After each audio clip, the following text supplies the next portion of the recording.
Hello students, कैसे हो आप लोग। मौर्या एजुकेशन में आपका स्वागत है। स्टूडेंट्स, यहाँ पर हम बीके के कुछ इम्पोर्टेंट जो ट्रू और फॉल्स हैं उसके बारे में आपको यहाँ कुछ हमने सेलेक्टेड क्वेश्चन टिक किया है जो कि आपके लिए बहुत इम्पोर्टेंट है। आपका जो एबीटी का एग्ज़ाम होने वाला है या जो बोर्ड का पेपर होने वाला है, आपको अच्छे से पता है कि बोर्ड का जो एग्ज़ाम होता है इसमें 20 नंबर के जो क्वेश्चन रहते हैं एक एक नंबर के आते हैं। तो वो क्वेश्चन कैसे भी कहीं से भी बनाए जा सकते हैं। इसके लिए अगर आप इस वीडियो को ध्यान से देखेंगे तो आपके इसमें जो काफ़ी इम्पोर्टेंट एक एक नंबर के क्वेश्चन हैं ना, आपके लिए काफ़ी हेल्पफुल हो जाएंगे। तो यहाँ पर मैं कुछ क्वेश्चन सिलेक्ट किया हूँ जो आपके लिए बहुत इम्पोर्टेंट है। आपके क्वेश्चन बैंक से रिलेटेड हैं और आपके एग्ज़ाम से भी काफ़ी इम्पोर्टेंट है। तो इसको आप ध्यान से देखिए और ध्यान से पढ़िए, और एग्ज़ाम के टाइम पे आप इसको अगर करते हैं तो आपको काफ़ी इसका बेनिफिट मिलेगा। देखिए, कुछ हमको ट्रू और फॉल्स का ऑप्शन दिया है। एकदम सिंपल सिंपल क्वेश्चन पूछा जाता है बच्चों, डरने की बात नहीं है, बस आप लोगों को इसको लगन से करने की बात है। पहला दिया है, partnership firm is a non trading concern. Partnership firm जो होती है नॉन ट्रेडिंग कंसर्न होती है। तो पार्टनरशिप फर्म नॉन ट्रेडिंग नहीं होती है, ये स्पेशली ट्रेडिंग के लिए बनाया जाता है। इसके लिए स्टेटमेंट रॉन्ग है यहाँ पे। Income received in advance is a liability. जो इनकम हमको एडवांस के रूप में मिल जाती है तो हमारे बिजनेस के ऊपर एक लाइबिलिटीज बनती है। इसके लिए यहाँ पे ऑप्शन ट्रू है। Bank loan is a current liabilities. Bank loan current liabilities नहीं होती है। बैंक लोन जो लेते हैं हम लंबे टाइम के लिए भी लेते हैं, इसके लिए हमारी ये करंट लाइबिलिटी में नहीं आता है। Income and expenditure account is a real account. Income and expenditure account real account नहीं होता है। ये हमारा कौन सा अकाउंट होता है? नॉमिनल अकाउंट होता है। इसके लिए स्टेटमेंट फॉल्स है। Not for profit concern don't have profit motive. जो not for profit concern motive उसका ये होता है ना, तो इसका मोटिव प्रॉफिट कमाना नहीं होता है, सोशल का इसका मोटिव होता है। इसके लिए स्टेटमेंट यहाँ पे ट्रू है। यहाँ पर आगे दिया है कि new partner can bring capital in cash और काइंड। जो नया पार्टनर आता है बिजनेस में, एक कैपिटल को किसी भी रूप में ला सकता है, चाहे वो कैश के रूप में लाए चाहे एसेट्स के रूप में लाए, जैसे भी हमारे बिजनेस के लिए वो पैसा लाना मेन बात होती है यहाँ पे, तो ला सकता है। स्टेटमेंट ट्रू है। Gain ratio is calculated at the time of admission of the partner. Fully wrong है, क्योंकि गेन रेशियो हम रिटायरमेंट के टाइम पे कैलकुलेट करते हैं या डेथ के टाइम पे कैलकुलेट करते हैं। एडमिशन के टाइम पे सेक्रीफाइस रेशियो कैलकुलेट किया जाता है। Retiring partner is called outgoing partner.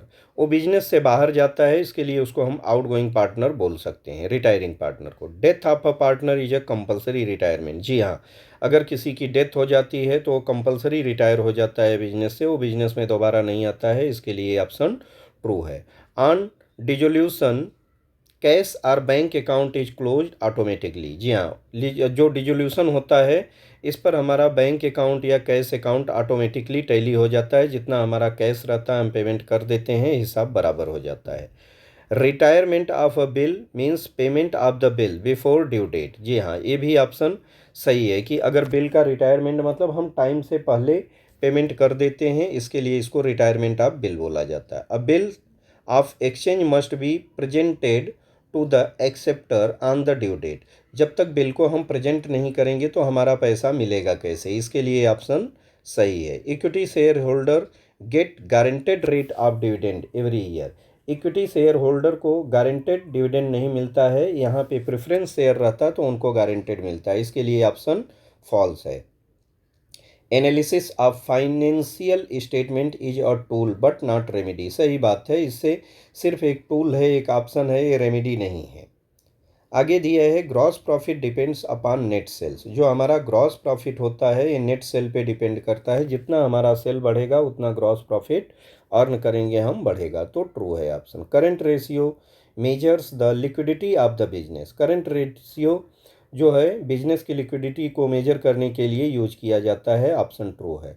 Alt plus D are the short key for delete voucher entry. कोई वाउचर की हमने एंट्री कर दी है लेकिन उसको डिलीट करना है तो हम अल्ट प्लस डी दबाते हैं तो एंट्री डिलीट हो जाती है। तो ऑप्शन सही है। Legal software is fully functional software without any restriction. जब हम पायरेटेड यूज करते हैं तो वहाँ पे रेस्ट्रिक्शन रहता है। जो हमारा यहाँ पे लीगल रहता है, इसमें कोई भी हमको रेस्ट्रिक्शन नहीं आएगा, तो ये ट्रू है। Noting charges are to be borne by the drawer, पहले ड्रॉवर पे करता है लेकिन बाद में हम वसूल इसको ड्रॉवी से करते हैं, इसके लिए ऑप्शन फॉल्स है, ये ड्रॉवी को ही देना पड़ता है। तो बॉर्न बाय ड्रॉवी अगर रहता तो करेक्ट है और ड्रॉवर है तो फॉल्स है। The firm must be dissolve on the retirement of partner, देखिए फर्म का डिजॉल्व होना ज़रूरी नहीं है रिटायरमेंट के टाइम पे, लेकिन अगर फर्म डिजॉल्व होती है तो पूरा कंप्लीटली फर्म डिजॉल्व हो जाती है, प्लस रिटायरमेंट मीन्स जो पार्टनरशिप में जो पार्टनर रहते हैं इनकी पार्टनरशिप भी ख़त्म हो जाती है। तो इसके लिए यहाँ पे स्टेटमेंट ए सही है, dissolution of a retirement of partner must be dissolve the firm. Ratio analysis is useful for inter firm comparison, जी हाँ, हम रेशियो कैलकुलेट करते रहते हैं, ये यूजफुल रहता है हमको जानने के लिए कि हमारा बिजनेस प्लस माइनस जहाँ भी रहे हम तुरंत उसको सुधार कर लेते हैं। Director can forfeit the share for any reason से वो शेयर को फोरफिट नहीं कर सकता है, अगर वो डिफ़ॉल्टर है, पेमेंट नहीं किया है तो शेयर को फोरफिट किया जाता है या किसी कारण से मिसबिहेवियर पाया जाता है। Gain ratio means new ratio minus old ratio, जी हाँ, गेन रेशियो मतलब हम गेन कर रहे हैं ना, तो यहाँ new ratio minus old ratio ज़्यादा मतलब ज़्यादा पार्टनर में रहता है तो वहाँ पे हमको बेनिफिट कम मिलता है, तो उसको माइनस करेंगे तो हम कितना गेन कर रहे हैं पता चल जाता है। RDD is created on creditors, RDD always created on debtors होता है, क्रेडिटर्स पे कभी भी आरडीडी नहीं क्रिएट किया जाता, इसके लिए ऑप्शन फॉल्स है।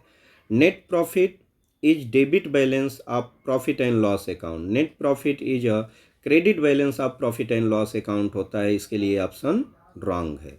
तो इस तरह से आपको 25 MCQ हमने बताया है जो आपके लिए मोस्ट इम्पॉर्टेंट होता है, इसको आप अच्छे से कर लीजिए।